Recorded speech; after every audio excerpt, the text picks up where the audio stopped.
मंडळी नमस्कार, मी पत्रकार बाबू पोटे आणि आपण पाहत आहे संवाद मराठी लाईव्ह। मंडळी, कर्जत विधानसभा मतदारसंघातून एक मोठी राजकीय घडामोड आपल्याला बघायला मिळते।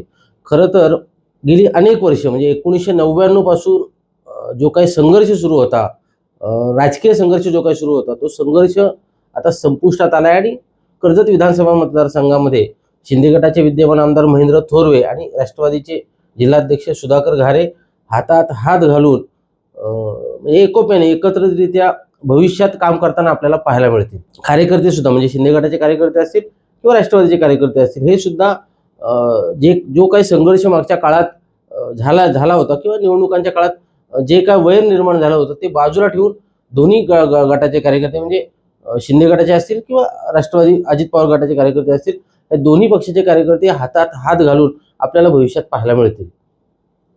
खरं तर हे असं चित्र कुणीच इमॅजिन केलं नसेल की अशा पद्धतीचे राजकारणात बदल होतील आणि महेंद्र थोरवे आणि सुधाकर घारे एकत्र येतील आणि दोघं भविष्यात एकमेकांच्या हातात हात घालून कर्जत विधानसभा मतदारसंघात काम करतील। हे अशक्य वाटत असलं आपल्याला किंवा ही अशक्य वाटणारी गोष्ट भविष्यात सत्यात उतरते की काय, अशा प्रकारचं चित्र, अशा प्रकारचं वातावरण सध्या कर्जत विधानसभा मतदारसंघात पाहायला मिळते। त्याला कारणही तसंच आहे। विद्यमान आमदारांनी म्हणजे महेंद्र थोरवे जे इथले विद्यमान आमदार आहेत कर्जत मतदारसंघाचे, त्यांनी एक स्टेटमेंट केलंय, भविष्यात रायगड जिल्ह्यात जो काही राष्ट्रवादीसोबत जो काही संघर्ष होता म्हणजे राष्ट्रवादीचे प्रांताध्यक्ष असलेले खासदार सुनील तटकरे यांच्यासोबत अनेक वर्षापासून महेंद्र थोरवे यांचा जो काही संघर्ष होता तो संघर्ष भविष्यात नसेल आणि विकास करण्यासाठी म्हणजे महायुतीचं सरकार राज्यात आहे, महेंद्र थोरवे शिंदे गटात आहेत, राष्ट्रवादी सत्तेत आहे, शिंदे गट सत्तेत आहे, भाजप सत्तेत आहे, अशा तीन पक्षांचे मिळून राज्यात महायुतीचं सरकार आहे आणि सत्तेत असताना मतदारसंघाचा किंवा जिल्ह्याचा विकास करण्यासाठी मागची सगळी कटुता विसरून आम्ही आता एकत्रपणे हातात हात घालून काम करणार आहोत, अशा प्रकारचं स्टेटमेंट खोपोलीच्या एका कार्यक्रमात आमदार महेंद्र थोरवे यांनी दिलं आणि त्यानंतर खरं तर जे संपूर्ण वातावरण आहे ते ढवळून निघाल्याचं चित्र आहे। माझ्या मते आता राज्यामध्ये शिवसेना, भारतीय जनता पार्टी आणि राष्ट्रवादीचं सरकार या ठिकाणी आहे। मधल्या काळामध्ये शिवसेनेमध्ये आणि राष्ट्रवादीमध्ये जे काही मतभेद जिल्ह्यामध्ये झालेले होते, या संदर्भात थोडी आता तटकरे साहेब स्वतः शिंदे साहेबांशी बोलले आहेत, त्यामुळे थोडीशी या कटुतामध्ये थोडीशी शिथिलता आलेली आहे। आम्हाला सुद्धा शिंदे साहेबांनी त्या ठिकाणी सांगितलेलं आहे की आपल्याला संघर्ष अशा पद्धतीने आता पुढील काळामध्ये करायचा नाही। त्यामुळे राज्यामध्ये जे काय आज तीन पक्ष एकत्रपणे येऊन चांगलं काम सुरू आहे, विकासात्मक दृष्टिकोन ठेवून हे काम होत असताना तटकरे साहेबांना सुद्धा विश्वासात घेऊन पुढील काळामध्ये मसला नगरपंचायतीमध्ये एकत्रपणे बसून निर्णय त्या ठिकाणी होणार आहे। आता खरं तर महेंद्र थोरवे यांच्या म्हणजे यांनी अगोदर खूप वेगवेगळ्या प्रकारच्या स्टेटमेंट केल्याचं समोर आलेलं आहे। खासदार सुनील तटकरे असतील, राज्याच्या महिला आणि बालविकास मंत्री आदिती तटकरे असतील, यांच्यावरती अगदी खाली जाऊन आमदार महेंद्र थोरवे यांनी टीका केल्याचं अनेकदा आपण पाहिलंय। कोविडच्या काळात खोपोली नगरपालिकेच्या रुग्णालयाच्या म्हणजे खोपोली नगरपालिकेने जे काही कोविडचं रुग्णालय उभारलं होतं, आमदार महेंद्र थोरवे यांनी त्यासाठी खरं तर निधी आणला होता, त्यांचा त्यात पुढाकार होता। तर त्या उद्घाटनाच्या वेळेस पालकमंत्री असलेल्या आदिती तटकरे येऊ नयेत किंवा त्या आल्या तर त्यांच्यावरती खाली जाऊन कशा पद्धतीची टीका आमदारांनी केली होती, हे सगळ्या मतदारसंघांनी पाहिलं, जिल्ह्यांनी पाहिले। खासदार सुनील तटकरे यांच्यावर केलेली टीका असेल किंवा तटकरेंनी त्याला दिलेलं उत्तर असेल, ह्या सगळ्या गोष्टी पाहिल्यानंतर कर्जत मतदारसंघात जो काय सुधाकर घारे आणि महेंद्र थोरवे यांचा राजकीय संघर्ष गेली काही वर्ष आपण पाहतोय, तो पाहता हे असं चित्र जे दिसतंय किंवा अशा ज्या काही चर्चा सुरू आहेत त्या खरंच सत्यात उतरतील का असा प्रश्न निर्माण होतो। आपण ह्या सगळ्या विषयावरती चर्चा करण्यापूर्वी आमदार महेंद्र थोरवे कर्जतच्या एका सभेत नेमकं काय म्हणाले होते ते पाहूयात। जे शिवसैनिक माझ्या त्या ठिकाणी उभे असतील, प्रत्येकाच्या पायावर जाऊन महेंद्र थोरवेला डोकं ठेवायला लागलं तर चालेल, पण माझ्या शिवसैनिकांचं नतमस्तक होईल, पण राष्ट्रवादी समोर माझ्या आयुष्यात नतमस्तक होणार नाही, त्याच्यासमोर कधीच चुकणार नाही। हा शिवसेनेचा शिवसैनिक आहे। मी शिवसेनेसाठी संघर्ष आतापर्यंत केलेला आहे, आतापर्यंत केलेला संघर्ष आपण साऱ्यांनी पाहिलेला आहे। मी कधीही राष्ट्रवादी समोर झुकलेला नाही। 15 वर्ष 20 वर्ष सातत्याने यांच्याशी संघर्ष करत आलेला आहे। त्यामुळे माझ्या प्रत्येक कार्यकर्त्याला या ठिकाणी विनंती आहे की राष्ट्रवादीशी लढायचंय।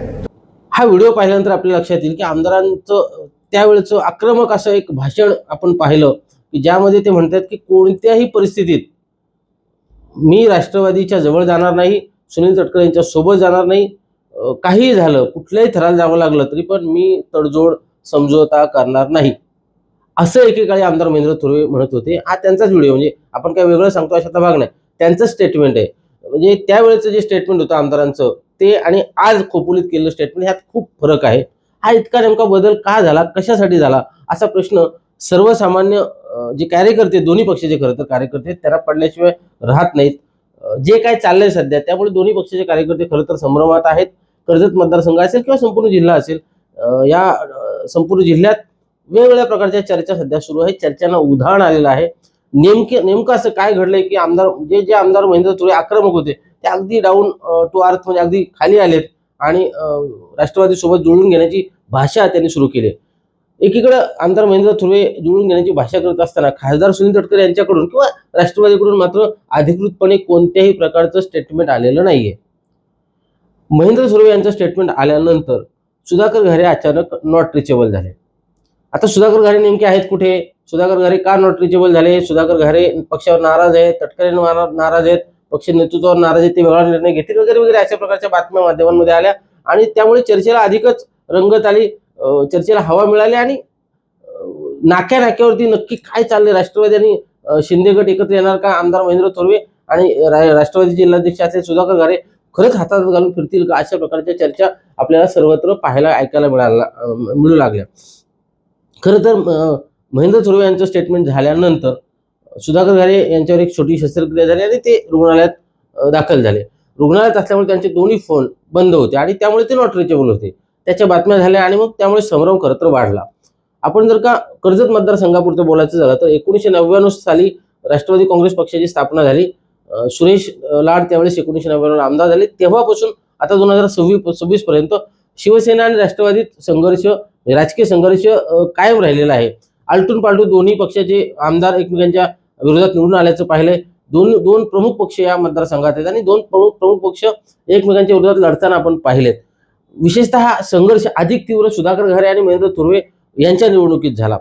2024ला जी विधानसभेची निवडणूक झाली त्यामध्ये सुधाकर घारे आणि महेंद्र थोरवे समोरासमोर आले.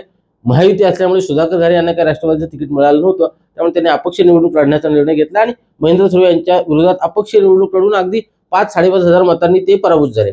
चांगली लढत त्यांनी दिली. अपक्ष म्हणून जी काय त्यांना मतं मिळाली ती कर्जत मतदारसंघात अपक्ष उमेदवाराला मिळालेली कदाचित पहिलीच इतकी मतं असतील, म्हणजे अगदी 90,000च्या आसपास, 90-91 हजार मतं त्यांनी अपक्ष राहून सुद्धा घेतली. त्यामुळं राष्ट्रवादी न लढता राष्ट्रवादीतून बाहेर पडल्यानंतर सुद्धा जर एखादा उमेदवार इतकी मतं घेत असेल तर ते निश्चितपणे त्याची दखल घेतली जाते आणि ही निवडणूक झाल्यानंतर राष्ट्रवादीत सुधाकर घारे पुन्हा स्वगृही राष्ट्रवादीत परतले. दोन मतदारसंघातले प्रमुख जे कार्यकर्ते, पदाधिकारी जे काय बाहेर पडले होते सगळे राष्ट्रवादीत आले आणि राष्ट्रवादी पक्षाने सुधाकर घारे यांना जिल्हाध्यक्ष पदाची जबाबदारी दिली. त्यानंतर नगरपालिकेची निवडणूक झाली. नगरपालिकेच्या निवडणुकीत कर्जतमध्ये एक हाती सत्ता सुधाकर घारे यांनी मिळवली. अगदी खूप मोठ्या फरकाने भाजपच्या तिथल्या उमेदवार नगराध्यक्षपदाच्या पराभूत झाल्या. विद्यमान आमदार महेंद्र थोरवे असतील, माजी आमदार सुरेश लाड असतील, पनवेलचे आमदार प्रशांत ठाकूर असतील आणि अनेक नेत्यांनी मोठी ताकद लावून सुद्धा ठाकरे गटाला सोबत घेत कर्जत नगरपालिका एक हाती आपल्या ताब्यात घेण्यात सुधाकर घारे यांना यश मिळालं. खोपोलीत मात्र त्यांना पराभव पाहावा लागला. सुनील पाटील जे नगराध्यक्ष पदाचे उमेदवार होते ते अगदी 1001 मतांच्या फरकाने पराभूत झाले आणि नगरपालिकेच्या नगरसेवक पदाच्या ज्या राष्ट्रवादीच्या जागा आहेत त्या अगदी 7 वरतीच राहिल्या. शेका पक्ष आणि मित्र पक्षांच्या म्हणून 12-13 जागा त्यांच्या झाल्यात, परंतु राष्ट्रवादी पक्ष म्हणून मागे पडल्याचं चित्र खोपोलीत आपल्याला पाहायला मिळालं. नगरपालिकेची निवडणूक झाल्यानंतर खोपोलीत एक गंभीर अशी घटना झाली, ज्यामध्ये एका सामाजिक कार्यकर्त्याला आपला जीव गमवावा लागला. खरं तर त्या घटनेचा निषेधच केला पाहिजे, परंतु त्या घटनेत सुधाकर घारे यांचं नाव आलं. त्याच घटनेत राष्ट्रवादीचे प्रांताध्यक्ष असलेले सुनील तटकरे मास्टर माइंड आहेत अशा प्रकारचा आरोप करण्यात आला आणि सुधाकर घारे यांना काही काळ बाहेर राहावं लागलं. प्रचंड त्रास सहन करावा लागला. त्यावेळी जे काही राजकारण झालं होतं ते सगळं खोपोलीकरांना माहिती आहे, मतदारसंघाला माहिती आहे, जिल्ह्याला माहिती आहे. त्या राजकारणाच्या मागे नक्की कोण होतं हे सगळ्यांना माहिती आहे. त्यामुळे इतका सगळा संघर्ष बघून, इतका सगळा त्रास भोगल्यानंतर खरंच सुधाकर घारे आणि महेंद्र थोरवे एकत्र होतील का हा खरा तर प्रश्न आहे. त्या घटनेत मास्टर माइंड सुनील तटकरे आहेत असा आरोप विद्यमान आमदारांनी केला होता. तटकरेंच्याच घरी हे सगळं षडयंत्र रचलं गेलं वगैरे वगैरे अशा प्रकारचे आरोप त्यांनी लाईव्ह माध्यमांसमोर बोलताना केले होते आणि त्यामुळेच खासदार सुनील तटकरे यांनी आमदार महेंद्र थोरवे यांच्या विरोधात 65 कोटी रुपयांचा अब्रू नुकसानीचा दावा माणगावच्या जिल्हा सत्र न्यायालयात दाखल केला. तो दावा दाखल केल्यानंतर जे काय आक्रमकपणे आमदार महेंद्र थोरवे बोलत होते तर त्यांची आक्रमकता हळूहळू कमी होत गेली आणि अगदी परवा त्यांनी असं स्टेटमेंट दिलं की आम्ही एकत्रितरित्या काम करू शकतो, हातात हात घालून काम करू शकतो. म्हणजे एका बाजूला टोकाचा संघर्ष करणारे आमदार महेंद्र थोरवे आणि आता अगदी ग्राउंडला आलेले, अगदी खाली येऊन नॉर्मल बोलणारे महेंद्र थोरवे, हा फरक गेल्या काही दिवसात आपल्याला बघायला मिळतोय. त्यामुळे खरं तर सर्वांनाच आश्चर्याचा धक्का बसलाय की हा संघर्ष नेमका का कमी झाला. खरं तर उपमुख्यमंत्री एकनाथ शिंदे आणि खासदार सुनील तटकरे यांची बैठक झाली, त्या बैठकीत काही गोष्टी ठरल्या असा दावा जरी आमदार महेंद्र थोरवे करत असले तरी खासदार सुनील तटकरे असतील किंवा राष्ट्रवादी पक्ष असेल, या दोन्ही ठिकाणावरून कुठल्याही प्रकारची पुष्टी किंवा कुठल्याही प्रकारचं समर्थन आमदार महेंद्र थोरवे यांनी केलेल्या वक्तव्याला राष्ट्रवादीकडून करण्यात आलेलं नाही. त्यामुळे ती एकतर्फीच बाजू समोर येते. दुसरी बाजू नेमकी काय हे मात्र अद्याप समोर आलेलं नाहीये. आक्रमक असलेले महेंद्र थोरवे आता विकासावरती बोलतायत. त्यांना आता विकास करायचा आहे. जर का आपण भांडत राहिलो तर विकास होणार नाही. पालकमंत्री पदाचा तिढा अजून कायम आहे, तो तिढा सुटलेला नाहीये. तो तिढा जर सुटला तर विकासाला गती येईल असं आमदार महेंद्र थोरवे यांना वाटत असेल तर ती बाब निश्चितच स्वागतार्ह आहे. राजकारण बाजूला ठेवून जर का जिल्ह्याच्या किंवा मतदारसंघाच्या विकासाचा विचार कोणी करत असेल तर त्याचं स्वागतच केलं पाहिजे. हे जरी खरं असलं तरी राजकीय जो काही संघर्ष या मतदारसंघात गेली काही दिवस आपल्याला पाहायला मिळतोय तो राजकीय संघर्ष निश्चितपणे कमी होईल असं सर्वसामान्य कार्यकर्त्याला सुद्धा वाटत नाही. कारण ज्या पद्धतीने सुधाकर घारे यांना मधल्या काळात जे काय खोपोलीची जी काही घटना झाली त्यात त्रास झाला, त्या घटनेचं सुधाकर घारे महेंद्र थोरवेंच्या सोबत जातील, हातात हात घालून काम करतील असं चित्र मतदारसंघात आज तरी आपल्याला पाहायला मिळत नाही. अगदी वरून जरी त्यांना प्रेशर आला तरी ते कितपत मान्य करतील सुधाकर घारे याबाबत सुद्धा साशंकता आहे. दुसरीकडं ज्या सुनील तटकरे यांचं नाव या सगळ्या प्रकरणात गोवण्याचा प्रयत्न करण्यात आला ते सुनील तटकरे सुद्धा महेंद्र थोरवेंसोबत जातील का हा सुद्धा प्रश्न आहे. असे अनेक प्रश्न आहेत. त्यामुळे मी जशी सुरुवात केली की भविष्यात नांदा सौख्य भरे अशी परिस्थिती असेल, राष्ट्रवादी आणि शिवसेनेचा शिंदे गट हातात हात घालून काम करतील. जे कार्यकर्ते म्हणजे आता अगदी विधानसभेची निवडणूक असेल, जिल्हा परिषद पंचायत समिती असेल, नगरपालिकांची निवडणूक असेल, टोकाचा संघर्ष दोन पक्षाच्या कार्यकर्त्यांमध्ये पाहायला मिळाला. एकमेकांच्या विरोधात जे कार्यकर्ते लढले ते कार्यकर्ते एकत्र येतील आणि हे सगळं विसरून हातात हात घालून काम करतील असं चित्र अजिबात मतदारसंघात नाहीये. तशा प्रकारच्या चर्चा सुद्धा मतदारसंघात नाही. उलट संभ्रम निर्माण करण्याच्या दृष्टीने काही बातम्या जाणीवपूर्वक पेरल्या तर जात नाहीत ना असा सवाल उपस्थित होतोय. खरं तर जर का आमदार महेंद्र थोरवे आणि सुधाकर घारे एकत्र आले तर या मतदारसंघाच्या विकासाला आणखी गती मिळेल. कारण दोन्ही आमदार सत्तेत आहेत, सुधाकर घारे यांचा पक्ष सुद्धा सत्तेत आहे. त्यामुळं एकमेकांना जर का अडवलं नाही, माजी आमदार असलेले सुरेश लाडे सुद्धा सत्तेत आहेत, म्हणजे तीन पक्ष जर का एकत्र सत्तेत असलेले एकत्र आले किंवा तीन नेते जर एकत्र आले तर निश्चितपणे कर्जत मतदारसंघाच्या विकासाला गती मिळेल. कर्जत असेल, खालापूर असेल, खोपोली नगरपालिका मोठी मतदारसंघातील नगरपालिका आहे, नगरपालिकेच्या विकासाला चालना मिळेल.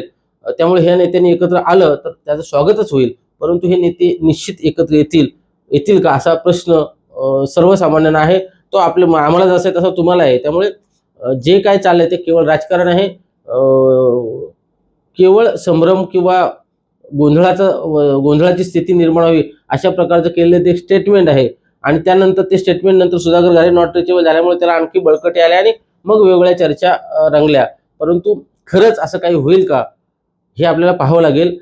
एक मात्र खरं आहे की महेंद्र थोरवे दोन पावलं मागे आल्याने जर का राष्ट्रवादी किंवा सुनील तटकरे यांनी जर का पुढे यायचं ठरवलं दोन पावलं आणि जर का समेट करून एकत्रितरित्या काम करायचं ठरलं तर मग भविष्यातल्या विधानसभा निवडणुकांचं काय होईल. कारण सुधाकर घारे यांना सुद्धा विधानसभेची निवडणूक लढायची आणि महेंद्र थोरवे विद्यमान आमदार आहेत, त्यामुळे त्यांचा दावा असणारच आहे. त्यामुळे या दोन नेत्यांचं नक्की काय होईल, कोण कुठून लढेल हा सुद्धा प्रश्न आहे. दुसरीकडे मतदारसंघाची फेररचना होण्याचे संकेत मिळत आहेत. त्यामुळे कर्जत जो का तालुका आहे तो मुरबाड किंवा त्या भागाला जोडला जाऊ शकतो आणि खोपोली, खालापूर हा भाग पनवेलचा पेणचा पूर्व भाग आणि सुधागड तालुका असा जोडला जाण्याची शक्यता आहे. तशा चर्चा आहेत. तसं जर झालं समजा तर सुधाकर घारे पलीकडून कर्जत मतदारसंघातून लढू शकतात आणि महेंद्र थोरवे खालापूर मतदारसंघातून, खालापूर सुधागड जो काय मतदारसंघ होईल त्यातून लढू शकतात. तर भविष्याच्या दृष्टीने ही खरं तर चाललेली सेटिंग तर नाहीये ना असाही प्रश्न या सगळ्या गोष्टी. कारण आता 29ला निवडणूक, आता 26 आहे, 3 वर्ष बोलता निघून जातील. त्यामुळं त्या दृष्टीने तरी सेटिंग नाही ना अशाही चर्चा राजकीय वर्तुळात आपल्याला ऐकायला मिळतात. आमदार महेंद्र थोरवे यांनी जे काही स्टेटमेंट केलं त्याचं खरं तर स्वागतच आहे. आता सुधाकर घारेंकडनं त्याला कसा प्रतिसाद मिळतो, कारण त्यांच्यावर शस्त्रक्रिया झाली आहे आणि त्यांनी काल निवेदन प्रसिद्ध केलं की आपल्याला शस्त्रक्रिया झाली आहे आपण लवकरच बरे होऊ आणि बरे झाल्यानंतर आपली भूमिका आपण निश्चितपणे मांडू. त्यामुळे सुधाकर घारे यांची भूमिका या प्रकरणात नेमकी काय आहे हे आपल्याला पाहावं लागेल.